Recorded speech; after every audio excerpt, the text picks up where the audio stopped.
ആ ഖുർആൻ ലോകത്തിലെ ഏറ്റവും വലിയ പ്രപഞ്ചത്തിന്റെ ഏറ്റവും പ്രധാനപ്പെട്ട അത്ഭുത ഗ്രന്ഥമാണ്.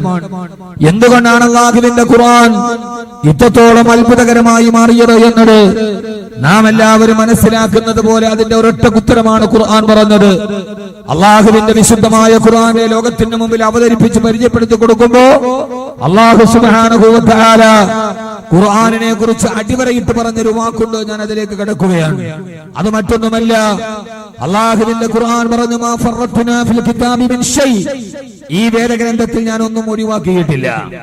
മാ ഫറത്നാ ഫിൽ കിതാബി മിൻ ഷൈ, ആകാശഭൂമികളുടെ ഇടയിലുള്ള ഒന്നിനെയും ഞാൻ എന്റെ ഈ വേദഗ്രന്ഥത്തിൽ നിന്ന് ഒഴിവാക്കിയിട്ടില്ല. എല്ലാത്തിനെയും സവിസ്തരമായി പ്രതിപാദിക്കുന്നു, സവിസ്തരമായി അപഗ്രഥിക്കുന്നു. ഒരു മനുഷ്യന്റെ ജനനം മുതൽ മരണം വരെ അല്ല, അവന്റെ പരലോകം മുതൽ പടച്ചറപ്പിനെ കണ്ടുമുട്ടുന്നത് മുതൽ ആരാവണം ഒരു മനുഷ്യൻ എന്ന് വിശദമായി പറയുന്ന ലോകത്തിന്റെ തത്വചിന്തയുടെ ആമുഖ പുസ്തകമാണ് അല്ലാഹുവിന്റെ വിശുദ്ധ ഖുർആൻ. അല്ലാഹു സുബ്ഹാനഹു വ തആല പറഞ്ഞു, മാ ഫറത്നാ ഫിൽ കിതാബി മിൻ ഷൈ, ഈ വേദഗ്രന്ഥത്തിൽ ഞാൻ ഒന്നിനെയും ഒഴിവാക്കിയിട്ടില്ല എന്ന് പറഞ്ഞാൽ സാധാരണയായി നമ്മൾ എല്ലാവരും പറയാറുണ്ട്, ഖുർആൻ ശാസ്ത്രം പറഞ്ഞിട്ടുണ്ട്.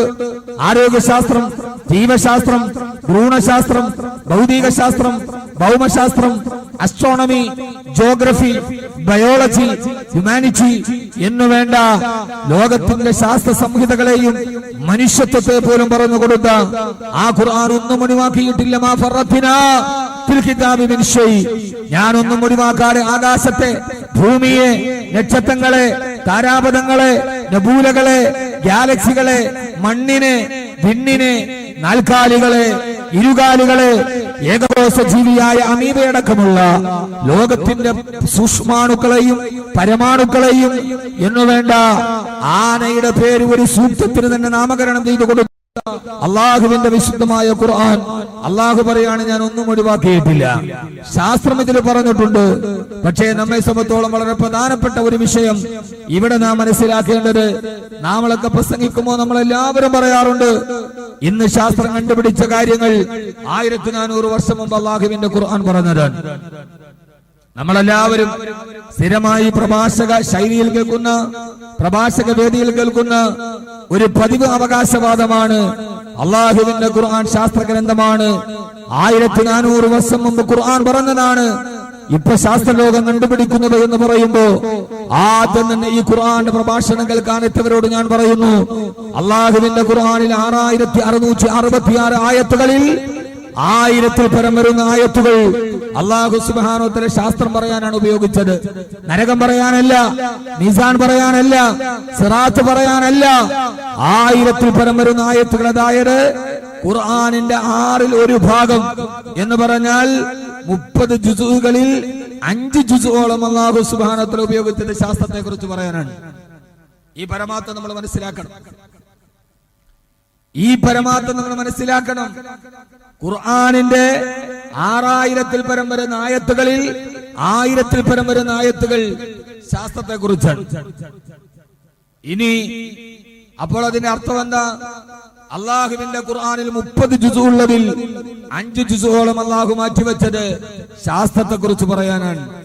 ആകാശത്തെ കുറിച്ച് പറയാൻ, ഭൂമിയുടെ ഭ്രമണത്തെ കുറിച്ച് പറയാൻ, പ്രപഞ്ചത്തിന്റെ അവസ്ഥകളെ കുറിച്ച് പറയാൻ, നക്ഷത്രങ്ങളുടെ ഭ്രമണപഥങ്ങളെ കുറിച്ച് പറയാൻ, ഉൽക്കവീഴ്ചകളെ കുറിച്ച് പറയാൻ, ചന്ദ്രഗ്രഹണത്തെ കുറിച്ച് പറയാൻ, സൂര്യഗ്രഹണത്തെ കുറിച്ച് പറയാൻ, ഇങ്ങനെ പ്രാപഞ്ചിക പ്രതിമാസങ്ങൾ ഏതൊക്കെയുണ്ടോ അതിനെ കുറിച്ച് പറയാനാണ് ഖുർആനിന്റെ 1000-ൽ പരം വരുന്ന ആയത്തുകൾ അല്ലാഹു മാറ്റിവെച്ചത്.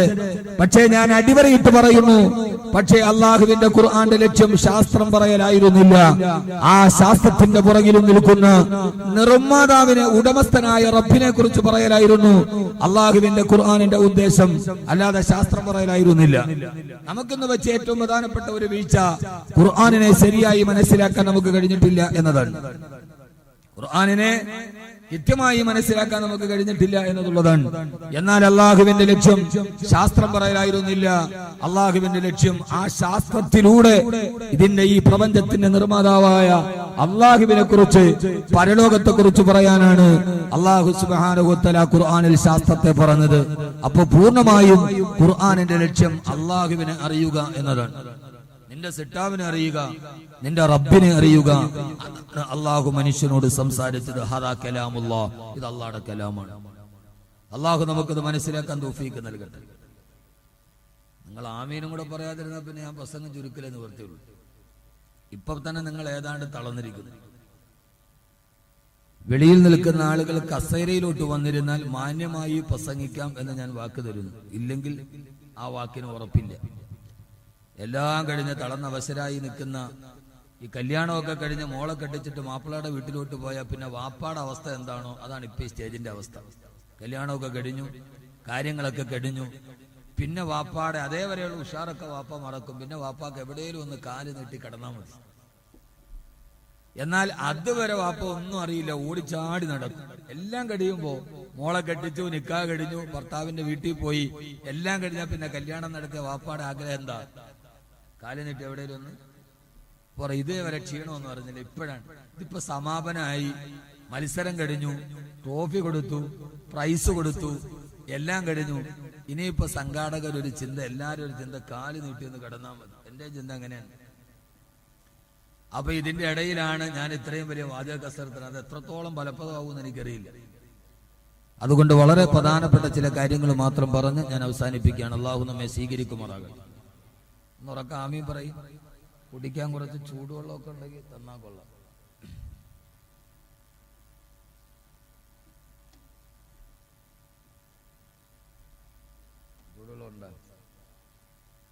കല്യാണത്തിന്, ഈ പറഞ്ഞ കല്യാണത്തിന് വൈകി വന്നൊരു ക്ഷണിതാവാണ് ഞാൻ. കല്യാണത്തിന്റെ പ്രധാന പരിപാടിയൊക്കെ കഴിഞ്ഞ് പിന്നെ വൈകി വന്നാല് എല്ലാ വിഭവം ഉണ്ടാവില്ല, ഉള്ളതിൽ കുറച്ചൊക്കെ കൊണ്ട് അഡ്ജസ്റ്റ് ചെയ്യലേ പറ്റും. അള്ളാഹു ഈ സംഘാടകരുടെ പരിശ്രമത്തെ അള്ളാഹു വിജയിക്കുമാറാകട്ടെ. ഞാനൊരു ഖുർആന്റെ സദസ്സായതുകൊണ്ടാണ് ഈ പരിപാടി ഞാൻ ഏക്കാൻ തന്നെ കാരണം അതിനോടുള്ള എൻ്റെ ഒരു താല്പര്യം കൊണ്ട്. പണ്ട് മുതലേ ഖുർആനുമായി ബന്ധപ്പെട്ട വിഷയത്തിൽ അതീവ താല്പര്യം കാണിക്കുന്ന ഒരാളാണ്.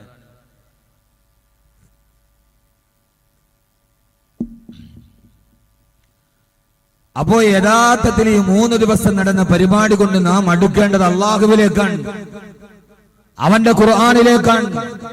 അള്ളാഹു സുബ്ഹാനഹു വ തആല ശാസ്ത്രം പറഞ്ഞതിന്റെ ഏറ്റവും പരമപ്രധാനമായ ലക്ഷ്യം ആ ശാസ്ത്രത്തെ കുറിച്ച് പറയലല്ല. ഭൂമിയെ നിനക്ക് ഞാനൊരു വിരിപ്പാക്കി തന്നില്ലേ കിടന്നുറങ്ങാൻ, ആകാശത്തെ നിനക്ക് ഞാനൊരു മേലാപ്പാക്കി തന്നില്ലേ തണലേകാൻ എന്നൊക്കെ അള്ളാഹു ചോദിക്കുമ്പോഴും ആകാശം എന്ന മേലാപ്പിൽ കണ്ണുടക്കി നിൽക്കാനല്ല മുസ്ലിമേ, ഈ ഭൂമി എന്ന വിരിപ്പിലേക്ക് നിന്റെ ഗവേഷണ പരതയെ കൊണ്ടുപോകാൻ മാത്രമല്ല.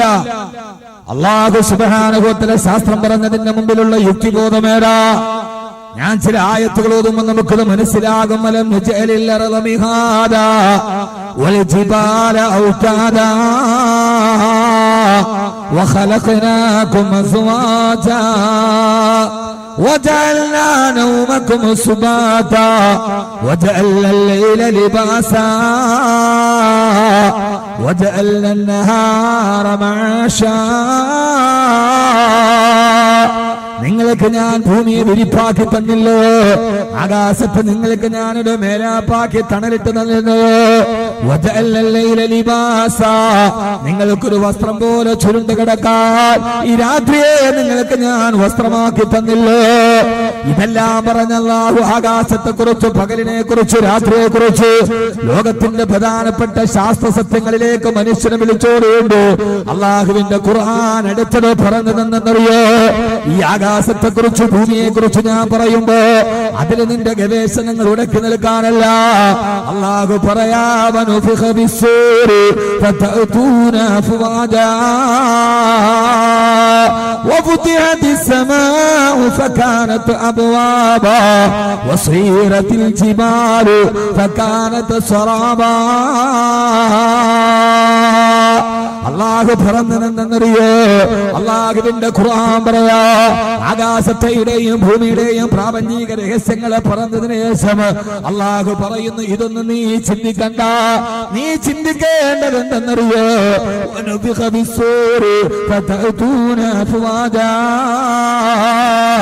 സൂറന്ന കാകളത്തിൽ ഇസ്രാഫീൽ ഊതുമ്പോ കൂട്ടം കൂട്ടമായി പടച്ചറപ്പിന്റെ മുമ്പിലേക്ക് നിന്നെ ഹാജരാക്കപ്പെടാൻ സമയമാകുമ്പോ അള്ളാഹു പറയാ ونفخ بالصور وتأتون أفواجا وفتحت السماء فكانت أبوابا وسيرت الجبال فكانت سرابا. നേരത്തെ നിന്നോട് ഞാൻ ഗവേഷണം ചെയ്യാൻ പറഞ്ഞ പർവ്വതത്തെ തകർത്ത് ധരിപ്പണമാക്കി, ആകാശത്തെ തകർത്ത് ധരിപ്പണമാക്കി. ആകാശത്തെ കുറിച്ച് ഗവേഷണം നടത്താൻ മാത്രമല്ല, ഭൂമിയെ കുറിച്ച് നിരീക്ഷണം നടത്താൻ മാത്രമല്ല, അള്ളാഹു പറയാ ഇതിനെ സൃഷ്ടിച്ചു വെച്ചത് ഞാനാണെങ്കിൽ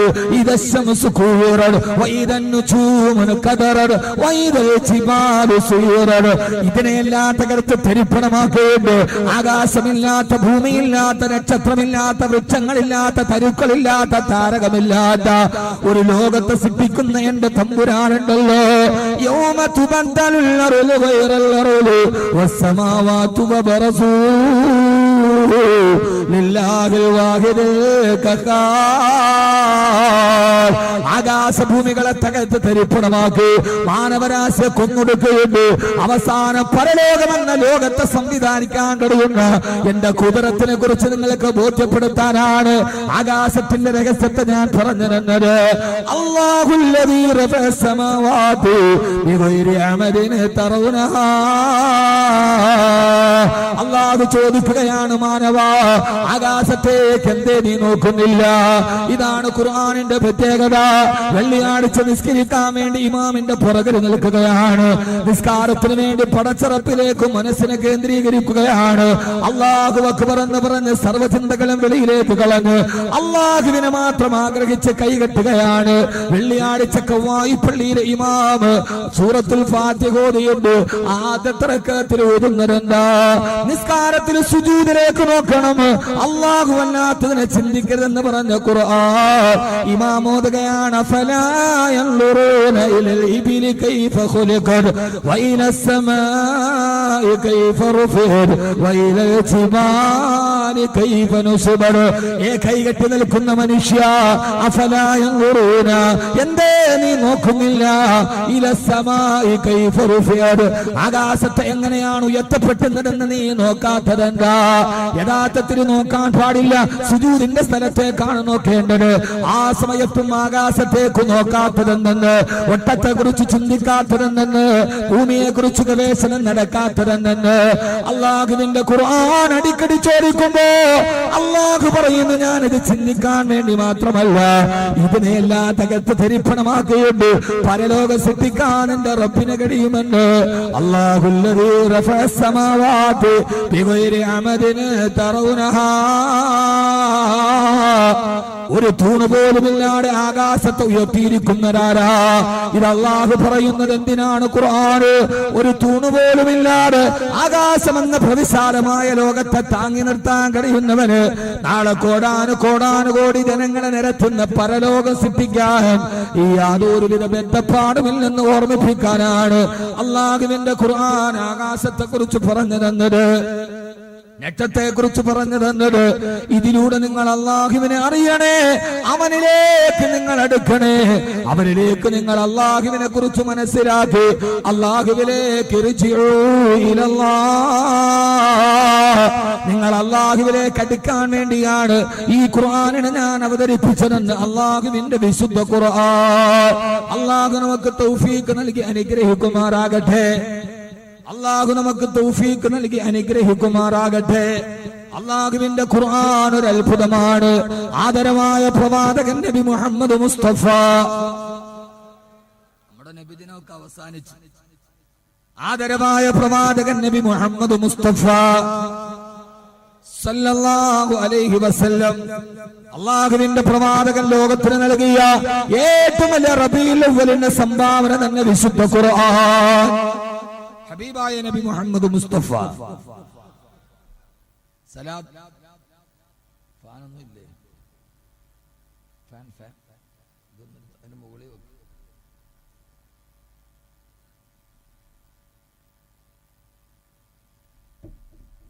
നമ്മുടെ സലാത്തൊക്കെ തീരാൻ സമയമല്ല, റബീഉൽ അവ്വൽ അവസാനിച്ചില്ല, ഇനിയുണ്ട്. നമ്മൾ ആണ്ടറുതിക്ക് മാത്രം സലാത്ത് ചൊല്ലുന്നവരായി മാറരുത്. റബീഉൽ അവ്വൽ 12 നടക്കുന്ന നബിദിന റാലിയിൽ മാത്രം നമ്മുടെ സ്നേഹം വടിഞ്ഞൊടുക്കുന്നവരാവരുത്. എപ്പോഴും അള്ളാഹുവിന്റെ റസൂൽ നബി മുഹമ്മദ് മുസ്തഫ സല്ലല്ലാഹു അലൈഹി വസല്ലം പറയാതിരിക്കാൻ തരമില്ല. നബിദിനാഘോഷവുമായി ബന്ധപ്പെട്ട് ചില നബിദിന റാലികളൊക്കെ അതിന്റെ മാന്യതയുടെ അതിർവരമ്പുകൾ കടക്കുന്നു എന്നത് കേരളത്തിന്റെ മുസ്ലിമീങ്ങളുടെ ഇടയിലെ വളരെ പ്രധാനപ്പെട്ട ഒരു അവസ്ഥയായി മാറിക്കഴിഞ്ഞിട്ടുണ്ട്. നബിദിന റാലികൾ എന്ന് പറയുന്ന നമ്മളൊക്കെ പരമ്പരാഗതമായി മദ്രസയിലെ വിദ്യാർത്ഥികൾ, സയ്യിദന്മാർ, ആലിമീങ്ങൾ, മഹല്ലിലെ കാരണവന്മാർ, മുത്തഅല്ലിമീങ്ങൾ, ഉലമാക്കൾ, ഉമറാക്കൾ എല്ലാവരും ഒരുമിച്ച് നിന്ന് ഐക്യത്തോടുകൂടി ബുറുദ പാടിയും മൗലിദ് പാടിയും അള്ളാഹുവിന്റെ റസൂലിന്റെ ജന്മദിനം ആഘോഷിച്ചിരുന്ന സ്ഥലത്ത് അതിനൊക്കെ മാറ്റം വന്ന് വൈകുന്നേരങ്ങളിൽ ന്യൂ ജനറേഷൻ ചെറുപ്പക്കാരുടെ വലിയ വാഹനങ്ങളിൽ കാതടപ്പിക്കുന്ന മ്യൂസിക്കും വെച്ച് ആർഭാടം കാണിക്കുന്ന ആഘോഷത്തിന്റെ അതിർവരമ്പുകളെ ലംഘിക്കുന്ന കൂത്തുകളായി മാറുന്നു എന്നത് വളരെ ദുഃഖകരമാണ്. അള്ളാഹു മാറ്റിക്കൊടുക്കുമാറാകട്ടെ. നബിദിന റാലി എന്ന് പറയുന്ന മദ്രസ വിദ്യാർത്ഥികൾ, സാദാക്കുകൾ, ഉലമാക്കൾ, ഉമറാക്കൾ അതില് ബുറുദ പാടി മൗലിദ് ഓതി ആ സമയത്തൊക്കെ ചെയ്യേണ്ടത്, ഈ അടുത്ത സമയത്തൊക്കെ നമ്മൾ ഫേസ്ബുക്കിൽ കാണുമ്പോ, ഈ അടുത്ത സമയം ഇവിടെ അടുത്ത നബിദിന റാലി ഫേസ്ബുക്കിൽ ഉണ്ടായിരുന്നു. വലിയ ആർജവത്തോടെ അവിടെ ഇരിക്കുകയാണ്. വാഹനങ്ങൾ അലങ്കരിച്ച് പച്ചട്ടവല് തലയിലേക്ക് കെട്ടി പച്ച തുണി കൊണ്ട് വണ്ടിയുടെ ഹെഡ്ലൈറ്റ് മറച്ച് ഏറ്റവും പ്രധാനപ്പെട്ട ഏറ്റവും വില കൂടിയ വാഹനങ്ങൾ മാത്രമുള്ള വാഹന റാലി. ഇതൊക്കെ ആരാണ് പഠിപ്പിച്ചു തന്നത്? എന്തിനാണ് നബിദിന റാലിയിൽ പകലോ രാത്രിയിലോ ഒരു തീപ്പെട്ടിക്കൊള്ളി കൊണ്ടുപോലും അഭ്യാസം നടത്തിയിട്ടില്ലാത്ത ഉമ്മത്ത് മുസ്ലിമയുടെ അനുയായികൾക്ക് എന്തിനാണ് നബിദിന റാലിയിൽ ഒരു പട്ടാള വേഷം? എന്തിനാണ് ഒരു കമാൻഡോ വേഷം? രാത്രിയിലോ പകലിലോ ഒരു തീപ്പെട്ടിക്കൊള്ളി കൊണ്ടുപോലും കൈ ചുഴറ്റിയിട്ട് അഭ്യാസം പരിശീലിക്കാത്ത ഉമ്മത്ത് മുസ്ലിമ. ആ ഉമ്മത്ത് മുസ്ലിമയ്ക്ക് നബിദിനയിൽ ഒരു കമാൻഡോ വേഷത്തിന്റെ ആവശ്യമുണ്ടോ? ഉണ്ടോ? ഉണ്ടെങ്കിൽ നിങ്ങൾ പറയും. എന്തിനാണ് നമ്മൾ സമൂഹത്തിന്റെ മുമ്പിൽ തെറ്റായ ചിന്തകൾ ഇട്ടുകൊടുക്കുന്നത്? നമ്മുടെ ആരാധനകളിൽ എന്തിനാണ് വൈകൃതങ്ങൾ കടന്നുകൂടുന്നത്? പരമ്പരാഗതമായി ഹബീബായ നബി മുഹമ്മദ് മുസ്തഫ, നിങ്ങൾക്ക് ഞാൻ പറഞ്ഞ ഇഷ്ടപ്പെടുന്നില്ലേ? ഇത് കാസർഗോഡില്ല, കണ്ണൂരില്ല. അതാ നിങ്ങൾ കൂടുതൽ എടുക്കാത്തത്. ഇങ്ങനെ ഉണ്ടെങ്കിലും ഇല്ലെങ്കിലും അത് അഭിലഷണീയമല്ല. ഈ സമുദായത്തിലുണ്ടാകുന്ന വൈകൃതങ്ങളെ കുറിച്ച് പ്രതികരിക്കാൻ ഉത്തരവാദിത്തപ്പെട്ടവർ കൃത്യമായി സമയം കണ്ടെത്തേണ്ടതുണ്ട്. അതുകൊണ്ട് ഞാൻ പറയുകയാണ്, ഇതൊക്കെ അഭിലഷണീയമായ ആചാരാനുഷ്ഠാനങ്ങളല്ല. അത് മറ്റുള്ളവർക്ക് വിമർശിക്കാനുള്ള ഇടം നൽകുമെന്ന് എന്റെ പ്രിയപ്പെട്ട സമൂഹത്തോട് ഓർമ്മിപ്പിച്ചുകൊണ്ട്, നബിദിനം എന്ന് പറഞ്ഞാൽ ആദരവായ പ്രവാചകൻ നബി മുഹമ്മദ് മുസ്തഫ, ഇതാണ് നബിയോടുള്ള സ്നേഹം. അള്ളാഹുവിന്റെ പ്രവാചകനോടുള്ള സലാത്ത്, അസ്സലാത്തു അലൻ നബിയിൽ മുസ്തഫൽ മുഖ്താർ നബീനാ റസൂലുള്ളാഹി സല്ലല്ലാഹു അലൈഹി വസല്ലം ഉമ്മത്ത് മുസ്ലിമയ്ക്ക് നൽകിയ ഏറ്റവും വലിയ അനുഗ്രഹം അള്ളാഹുവിന്റെ വിശുദ്ധമായ ഖുർആനാണ്. ആദരവായ പ്രവാചകൻ നബി മുഹമ്മദ് മുസ്തഫ, ഉറക്കപ്പറ, ആദരവായ പ്രവാചകൻ നബി മുഹമ്മദ് മുസ്തഫ സല്ലല്ലാഹു അലൈഹി വസല്ലമ.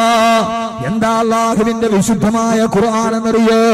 14 നൂറ്റാണ്ടുകൾക്ക് മുമ്പ് ജബൽ അബൂ ഖുബൈസിന്റെ മുകളിലെ പ്രബോധനത്തിന്റെ പ്രഥമ ദൗത്യമായി തന്റെ ജനതയെ ഒരുമിച്ച് കൂടിയിട്ട് നീണ്ട 23 വർഷക്കാലം കാലാനുസൃതമായി സന്ദർഭോചിതമായി ആകാശലോകത്ത് നിന്ന് ദിവ്യബോധനത്തിന്റെ വെളിപാടുമായി റൂഹുൽ അമീൻ മലക്ക് ജിബ്രീൽ അലൈഹിസ്സലാത്തു വസ്സലാം അവതരിപ്പിച്ചു കൊടുത്ത വിശുദ്ധമായ ഖുർആനിനെ ലോകാവസാനം വരെ ലോകത്തിന്റെ ഏറ്റവും വലിയ താത്വിക ഗ്രന്ഥമായി ലോകത്തിന് സമ്മാനിച്ച മുത്താര, ആ മുത്താണ് നബി മുഹമ്മദ് മുസ്തഫ സല്ലല്ലാഹു അലൈഹി വസല്ലമ. 23 വർഷക്കാലം തന്റെ ജനതയുടെ മുമ്പിലൂടെ ഇറങ്ങി നിന്നിട്ട് അള്ളാഹുവിനെ പഠിപ്പിച്ചു കൊടുത്ത അർ-റഹ്മാനു അല്ലമൽ ഖുർആൻ ഖലഖൽ ഇൻസാന അല്ലമഹു ബയാൻ. അർ-റഹ്മാനു അല്ലമൽ ഖുർആൻ, ഖുർആനിനെ പഠിപ്പിച്ചിരുന്ന, പഠിക്കാൻ പ്രേരിപ്പിച്ചിരുന്ന, അള്ളാഹുവിനെ പരിചയപ്പെടുത്തി കൊടുത്ത വിശുദ്ധനായ പ്രവാചകൻ നബി മുഹമ്മദ് മുസ്തഫ. ആ മുഹമ്മദ് നബി മുസ്തഫ സല്ലല്ലാഹു അലൈഹി വസല്ലമയാണ് ഓതി കൊടുക്കുന്നത്. അമറദ ബഹറൈനി യൽതഖിയാ ബൈനഹുമാ ബർസഖുൻ ലാ യബ്ഗിയാ. മറദ ബഹറൈനി യൽതഖിയാ, പരസ്പരം കണ്ടുമുട്ടാത്ത രീതിയിൽ രണ്ട് കടലുകളെ പരസ്പരം ചേർത്തൊടുക്കിയത് ഞാനല്ലോ. ആരാണ്? അല്ലാഹ്. പ്രപഞ്ചസിദ്ധമായ അല്ലാഹു ആരാ? മറദൽ ബഹറൈനി യൽതഖിയാ, രണ്ട് കടലുകൾ തമ്മിൽ ഒരുമിച്ച് കൂടിയിട്ട് പരസ്പരം ഒരുമിച്ച് കൂടാൻ കഴിയാത്ത രീതിയിൽ ബൈനഹുമാ ബർസഖുൻ ലാ യബ്ഗിയാൻ ഫബിഅയ്യി ആലാഇ റബ്ബികുമാ തുകദ്ദിബാൻ. രണ്ട് കടലുകൾ തമ്മിൽ ഒരുമിച്ച് കൂടുമ്പോ അതിന്റെ ജലങ്ങൾ തമ്മിൽ ഒരുമിച്ച് കൂടാതെ അതിന്റെ ഇടയിൽ അദൃശ്യമായ മറയിട്ട് കൊടുത്തത് ഞാനല്ലേ. രണ്ട് കടലുകൾ എവിടെയാണോ ഒരുമിച്ച് കൂടുന്നത്, രണ്ട് കടലുകളുടെ സംഗമ സ്ഥാനത്ത് യഖ്റുജു മിൻഹുമൽ ലുഅ്ലുഉ വൽ മർജാൻ, അവിടെ നിങ്ങൾ മുങ്ങി നോക്കിയാൽ വിലപിടിപ്പുള്ള മുത്തുകൾ അവിടെ കാണാൻ കഴിയുമെന്ന്. രണ്ട് കടലുകൾ തമ്മിൽ സംഗമിക്കുന്നത് എവിടെയാണോ അവിടെയാണ് വിലപിടിപ്പുള്ള മുത്തുകളുടെ ശേഖരം ഉണ്ടാകുന്നതെന്ന് ലോകത്തോട് ഓതി പറയുന്നതാരാ? 23 വർഷക്കാലത്തിന്റെ ഇടയിൽ കടലിലൂടെ യാത്ര ചെയ്തിട്ടില്ലാത്ത, ഒരു തോണിയിൽ പോലെ കയറിയിട്ടില്ലാത്ത ആമനയുടെ മുത്തേ നബി മുഹമ്മദ് മുസ്തഫ സല്ലല്ലാഹു അലൈഹി വസല്ലമ. എന്റെ പ്രിയപ്പെട്ട ചെറുപ്പക്കാരാ, അല്ലാഹുവിന്റെ ഖുർആനെ പരിചയപ്പെടുത്തേണ്ടത് ഇങ്ങനെയാ.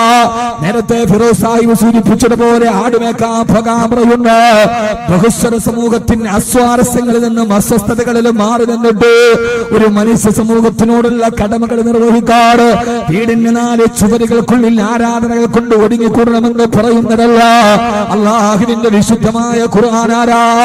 യമനിലേക്ക് ആടുമേക്കാൻ പോകാനല്ല, അല്ലാഹുവിന്റെ ഗോളങ്ങളെ കുറിച്ച് ചിന്തിക്കുവാൻ, അതിലൂടെ സൂര്യാസ്തമയെ കുറിച്ച് ചിന്തിക്കുവാൻ, അതിലൂടെ നിന്നെ അല്ലാഹുവിന്റെ ഖുദ്റത്തുകളെ കണ്ടെത്താൻ ആരാ ഓതി പറയുന്നത്?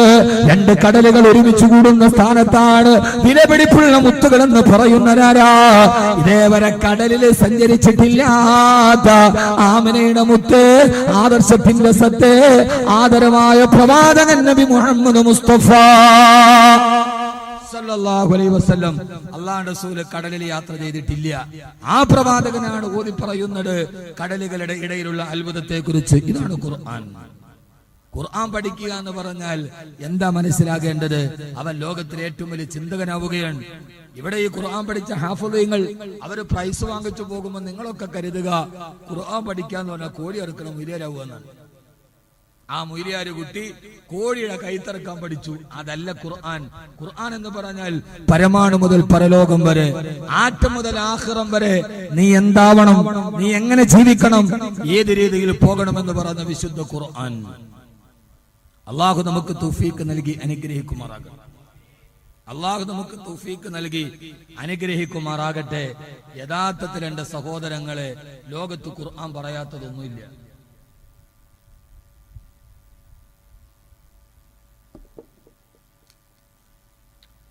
ഖുർആൻ പറയാത്ത വിശേഷങ്ങളില്ല. ഒരു മനുഷ്യന് ആവശ്യമുള്ളത് എന്തൊക്കെയുണ്ടോ അത് മുഴുവനും ലോകത്തോട് പറയാൻ അള്ളാഹുവിന്റെ ഖുർആന് കഴിഞ്ഞിട്ടുണ്ട്. ഖുർആനിൽ ഒരു സൂറത്തുണ്ട്. ആ സൂറത്തിന്റെ പേര് സൂറത്തുൽ ഹദീദ് എന്നാണ്. ഇരുമ്പ്. ആ സൂറത്തിന്റെ പേര് സൂറത്തുൽ ഹദീദ്, ഇരുമ്പ് എന്നാണ് അതിന്റെ പേര്. എന്താണ് അല്ലാഹു സുബ്ഹാനഹു വ തആല ഖുർആനിൽ സൂറത്തിന് ഇരുമ്പ് എന്ന് പേര് കൊടുക്കാൻ കാരണം? യഥാർത്ഥത്തിൽ സ്വർണം, വെള്ളി, വജ്രം ഇതൊക്കെയല്ലേ പറയേണ്ടത്? യാതൊരുവിധ വിലയുമില്ലാത്ത, യാതൊരുവിധ അടിസ്ഥാനമില്ലാത്ത ഇരുമ്പിന്റെ പേര് 114 അധ്യായങ്ങളിൽ ഒരധ്യായത്തിന്റെ പേര് ഇരുമ്പ്. എന്താ കൊടുക്കാൻ കാരണം? ലോകത്ത് എല്ലാ ലോകങ്ങളെക്കാൾ ഇരുമ്പിനൊരു പ്രത്യേകതയുണ്ട്. അള്ളാഹുവിന്റെ ഖുർആനിൽ ഒരു ലോകത്തെ അള്ളാഹു എടുത്തു പറഞ്ഞിട്ടുണ്ടോ എങ്കിൽ ആ ലോകത്തിന് എന്തെങ്കിലും പ്രത്യേകത ഉണ്ടാവും. ഇരുമ്പിനൊരു പ്രത്യേകതയുണ്ട്. ഇരുമ്പ് ആകാശത്തിന്റെ ലോഹമാണ്, ഭൂമിയിൽ ഉണ്ടാകുന്നതല്ല. ബാക്കി എല്ലാ ലോഹങ്ങളും ഇരുമ്പൊക്കെ ഭൂമിയിൽ നിന്ന് കുടിച്ചെടുക്കുന്നുവെങ്കിലും അതിന്റെ പ്രഭവ കേന്ദ്രം സൗരോർജത്തിന്റെ 5 ഇരട്ടി ഊർജ്ജമുണ്ടെങ്കിൽ ഇരുമ്പുണ്ടാക്കാൻ പറ്റൂ. ഭൂമി ഭൗമോർജ്ജം കൊണ്ട് പറ്റില്ല, സൗരോർജ്ജം ഉണ്ടാകണം. 14 നൂറ്റാണ്ടുകൾക്ക് മുമ്പ് അല്ലാഹുവിന്റെ ഖുർആനില് ഹബീബായ നബി തങ്ങൾ ഓതി പറയാ, വഅൻസൽനൽ ഹദീദ ഫീഹി ബഅസുൻ ശദീദുൻ വമനാഫിഉ ലിന്നാസ് വഅൻസൽനൽ ഹദീദ, നിങ്ങൾക്ക് ഞാൻ ഇരുമ്പിനെ ഇറക്കി തന്നില്ലേ. ഇറക്കുക എന്ന് പറഞ്ഞാൽ മുകളിൽ നിന്ന് താഴോട്ടാണ് ഇറക്കുക. ഇരുമ്പ് ഈ ഭൗമലോകത്തിന്റേതല്ല, അത് ആകാശ ലോകത്തിന് അപൂർവമായ ലോകമാണെന്ന് ലോകത്തോട് പറഞ്ഞു കൊടുക്കാൻ, ഗവേഷണത്തിന് മാതിരികൾ തുറക്കാൻ അല്ലാഹുവിന്റെ വിശുദ്ധ ഖുർആൻ എന്റെ പ്രിയപ്പെട്ട സഹോദരങ്ങളോട് പെട്ടെന്ന് ഞാൻ ഓർമ്മിപ്പിക്കുകയാണ്. അല്ലാഹുവിന്റെ ഖുർആനിൽ ഒരു സൂറത്തുണ്ടത്രേ. ആ സൂറത്തിന്റെ പേര് സൂറത്തുൻ നഹ്ൽ എന്നാണ്. തേനീച്ചയുടെ പേര്. തിമിംഗലത്തിന്റെ പേരുടെ സൂറത്തിനില്ല. കാണാൻ പോലും കഴിയാതെ പറന്നു പോകുന്ന തേനീച്ചയുടെ പേര് അല്ലാഹു ഒരു സൂറത്തിന് എന്തിനാണ് പേര് വെച്ചു കൊടുത്തതെന്നറിയോ? അതൊന്നും വെറുതെയല്ല മാനവാ, നിന്നെ ഞാൻ പഠിപ്പിക്കാൻ വേണ്ടിയാണ്. ശുദ്ധിയേതെന്ന് പഠിപ്പിക്കാൻ. നിന്റെ മാലിന്യം മഞ്ഞത്തിന്റെ അറമ്പിലേക്ക് വലിച്ചെറിയരുത്. അന്തരീക്ഷ മലിനീകരണം ഉണ്ടാകരുത്. തേനീച്ചയെ നിങ്ങൾ ശ്രദ്ധിച്ചിട്ടുണ്ടോ? ആ തേനീച്ച അതിന്റെ മധുരോധാരമായ തേൻ കൊണ്ടുപോയി അറയിൽ സൂക്ഷിച്ചു വെക്കും. ആ തേനേന അറയിലാണോ സൂക്ഷിച്ചു വെച്ചത്, അതിൽ നിന്ന് വളരെ ദൂരമുള്ള അറയിൽ പോയിട്ടാണ് തേനീച്ച വിസർജിക്കുക. താനങ്ങകല മധുവിൽ നിന്ന് പകർന്നു കൊണ്ടുവന്ന തേൻ ആ തേനിന്റെ ഭാഗത്ത് വിസർജിക്കുന്നത് തേനീച്ചയുടെ സ്വഭാവമല്ല. എവിടെയാണോ തേനിരിക്കുന്നത് അവിടെ നിന്ന് അകലേക്ക് പോയിട്ടാണ് തേനീച്ച വിസർജിക്കുന്നത്. കാരണം ഈ തേൻ മലീമസമായി കൂടാ, അത് കടിക്കുന്ന മനുഷ്യന് ഔഷധമായി മാറാൻ തേനീച്ച നമ്മെ പഠിപ്പിച്ചു തരികയാണ്. നിന്റെ വിസർജ്യങ്ങൾ, നിന്റെ മാലിന്യങ്ങൾ അത് മനുഷ്യന് അഹിതകരമായ സ്ഥലത്ത് നിക്ഷേപിക്കരുത്. എന്തിനാണത് ചെയ്യുന്നത്? അല്ലാഹു തേനീച്ചയിലൂടെ മനുഷ്യനെ മര്യാദ പഠിപ്പിക്കുകയാണ്. പെണ്ണേ, നിന്റെ മാലിന്യങ്ങൾ അടുത്തവന്റെ വീട്ടിലേക്ക് ഒഴുക്കി വിടരുത്, നദിയിലേക്ക് തള്ളിവിടരുത്. അന്തരീക്ഷത്തിൽ വൃത്തി വേണമെന്ന് ലോകത്തോട് പഠിപ്പിച്ച പരിസ്ഥിതിയുടെ ഗ്രന്ഥമാണ് അല്ലാഹുവിന്റെ വിശുദ്ധ ഖുർആൻ. അല്ലാഹു സുബ്ഹാനഹു വ തആല അല്ലാഹുവിന്റെ ഖുർആൻ പഠിക്കാൻ അല്ലാഹു തൗഫീഖ് നൽകി അനുഗ്രഹിക്കുമാറാകട്ടെ.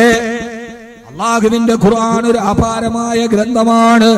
ആ ഗ്രന്ഥത്തിന്റെ ഇടപെടലുകളിലൂടെ നടന്നു പോകാം, ആ ഗ്രന്ഥത്തിന്റെ ആശയസാഗരത്തിലൂടെ നടന്നു പോകാം നമ്മുടെ പരിമിതമായ അറിവ് കൊണ്ട് കഴിയില്ലല്ലോ.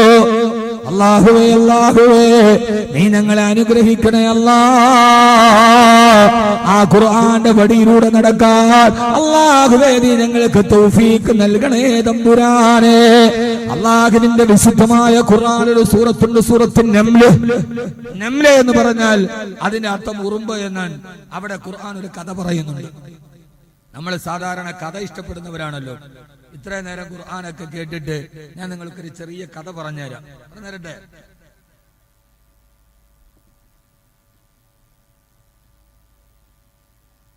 അള്ളാഹു നമുക്ക് തൗഫീഖ് നൽകട്ടെ. ആ കുറച്ചാളുകളെ മുമ്പിൽ കാലിയായി VIP കസേരയിലോട്ടൊന്നിരിക്കും.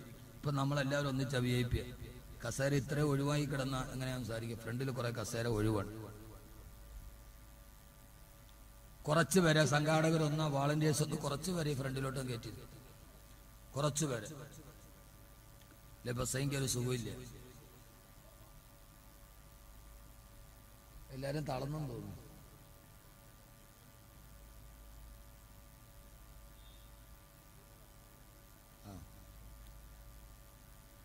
അവിടെ ഉള്ള കസേരയൊക്കെ ഒന്ന് ഫുള്ളാക്കിയിരുന്നു. എന്നിട്ട് വെളിയിലിരിക്കുന്നവർ അകത്തോട്ട് കയറിയാൽ കുറച്ചേരം ബസ്സെങ്കിൽ.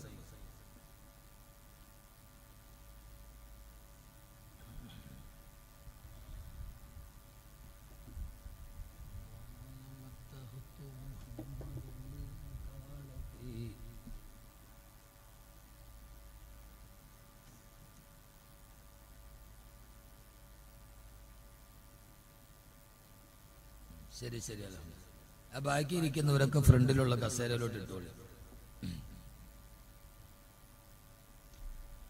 പരിപാടി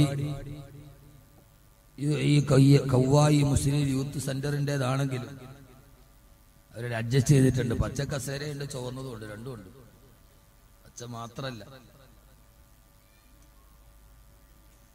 അല്ല കസേരയുടെ കാര്യം ഒരു വലിയൊരു മനോഭാവം കാണിച്ചു. അള്ളാഹു നമ്മളെ സ്വീകരിക്കുമാറാകട്ടെ. അള്ളാഹുവിന്റെ വിശുദ്ധ ഖുർആൻ എന്റെ ചെറുപ്പക്കാർക്ക് വേണ്ടി, ഖുർആൻ അറിയാത്തവർക്ക് വേണ്ടി, ഖുർആൻ മനസ്സിലാക്കുന്നവർക്ക് വേണ്ടി അള്ളാഹുവിന്റെ വിശുദ്ധമായ ഖുർആൻ ഒരു കഥ പറയാൻ. എന്താണ് കഥ? ലോകം അടക്കി ഭരിച്ച ചക്രവർത്തി ബഹുമാനപ്പെട്ട നബിയുല്ലാഹി സുലൈമാൻ. നബിയുല്ലാഹി സുലൈമാൻ അലൈഹിസ്സലാത്തു വസ്സലാമിന്റെ കൊട്ടാരത്തിൽ നടന്ന ഒരു കഥ. അല്ലാഹു എന്തിനാ കഥ പറയാ? സാധാരണ സീരിയലുകാരൻ കഥ പറയണ മാതിരിയല്ല. എന്തിനാണ് അല്ലാഹു കഥ പറയുന്നത്? ലഖദ് കാന ഫീ ഖസസിഹിം ഇബ്റത്തുൻ ലിഉലിൽ അൽബാബ്. അല്ലാഹുവിന്റെ ഖുർആൻ കഥ പറഞ്ഞാൽ ആ കഥയിൽ ചിന്തിക്കുന്നവർക്ക് ഗുണപാഠമുണ്ട്. അല്ലാഹു നമ്മളെ ചിന്തിക്കുന്നവരാക്കട്ടെ. ആമീൻ പറ. ഖുർആൻ കേട്ടാ ചിന്തിക്കണം.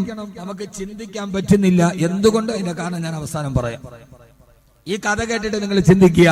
ബഹുമാനപ്പെട്ട നബിയുല്ലാഹി സുലൈമാൻ അലൈഹിസ്സലാത്തു വസ്സലാമിന് ഒരു മരംകുത്തി ഉണ്ടായിരുന്നു. ഹുദ്ഹുദ് എന്നാണ് എന്റെ പേര്. എന്റെ പേര് ഹുദ്ഹുദ്. ലോകം അടക്കി ഭരിച്ച പ്രവാചകനാണ് നബിയുല്ലാഹി സുലൈമാൻ അലൈഹിസ്സലാത്തു വസ്സലാം. ലോക ചക്രവർത്തിയാണ്. കാറ്റാണ് വാഹനം. കാറ്റിന്റെ വേഗതയിൽ എവിടെയും എത്തും. സുലൈമാൻ നബിക്ക് ഇന്ത്യയുമായി ബന്ധമുണ്ടായിരുന്നു. ഇന്ത്യയുമായി വ്യാപാര ബന്ധത്തിൽ ഏർപ്പെട്ട പ്രവാചകനാണ് ബഹുമാനപ്പെട്ട നബിയുല്ലാഹി സുലൈമാൻ അലൈഹിസ്സലാത്തു വസ്സലാം. സുലൈമാൻ നബിക്ക് 2 തുറമുഖമുണ്ടായിരുന്നു. ഒന്ന് വാഫാർ, അതാണ് കോഴിക്കോട് ബേപ്പൂർ. വാഫാർ ബേപ്പൂരാണത്. ചരിത്രത്തിൽ കാണാം. ഇതൊന്നും ആരും കേട്ടിട്ട് ട്രോളാനൊന്നും നിൽക്കണ്ട. ചരിത്രം പോയി പഠിച്ചാൽ മതി. വിവരമില്ലാത്തവന്മാർക്കാണ് പിന്നെ എന്ത് കേട്ടാലും അതിനകത്ത് പിന്നെ ട്രോളണോ എന്ന് തോന്നണത്. ചരിത്രം പഠിക്കാൻ. വാഫാർ ഒന്ന് ബേപ്പൂരൻ.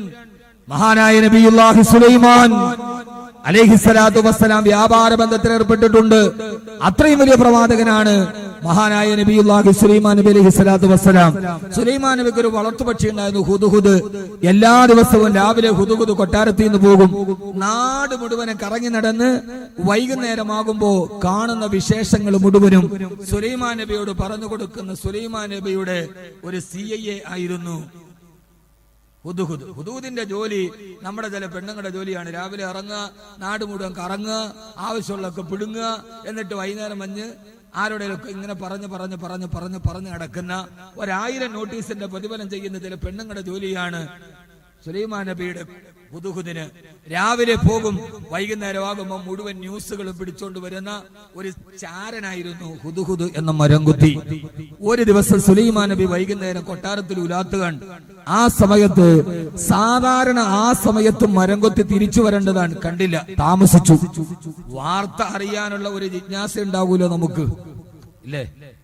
ഏതൊരു കാര്യവും നമുക്ക് അറിയാനുള്ള ഒരു ആഗ്രഹം ഉണ്ടെങ്കിൽ അതിന്റെ പരിണിത ഫലം ലാസ്റ്റ് എന്താണ് എന്നറിയാൻ ഒരു ജിജ്ഞാസ നമുക്ക് ഉണ്ടാവൂലോ? ഉണ്ടാവൂല. ബ്ലാസ്റ്റേഴ്സ് ആണോ ജയിച്ചത്, അതല്ല കൊൽക്കട്ടയാണോ എന്ന് അറിഞ്ഞിട്ടാണ് കൂട്ടുകാർ ഇങ്ങോട്ട് വന്നത്. ഇതിപ്പോ എന്താ ഒരറിയാനുള്ള ഒരു ജിജ്ഞാസ നമുക്ക് ഉണ്ടായിരുന്നല്ലോ. ഏതായാലും ഇപ്പൊ തോറ്റാലും ജയിച്ചാലും റാഫി ഗോളടിച്ചു എന്നുള്ളത് നമുക്ക് സന്തോഷിക്കാനൊരു വകയുണ്ട് താനും. ഞാൻ ഹുബ്ബ് റസൂൽ റാഫിക്ക് വേണ്ടി ദുആ ചെയ്തു. ഏതായാലും ഗോള് ഫൈനലൊരെണ്ണം വീണ്. അള്ളാഹു നമ്മുടെ ചെറുപ്പക്കാർക്കൊക്കെ നല്ല ഭാവി അള്ളാഹു കൊടുത്ത് അനുഗ്രഹിക്കട്ടെ. അപ്പോ എന്താ ഞാൻ പറഞ്ഞു വന്നേ? ഇപ്പൊ സദസ്സ് എന്റെ വഴിക്ക് വന്നു. ഇതൊന്ന് വരണമെങ്കിൽ വലിയ പാടാ. ഇത്രയും കഴിഞ്ഞ ഒരു സദസ്സിനെ എന്റെ വഴിക്ക് കൊണ്ടുവരണമെങ്കിൽ വലിയ പാടാണിത്.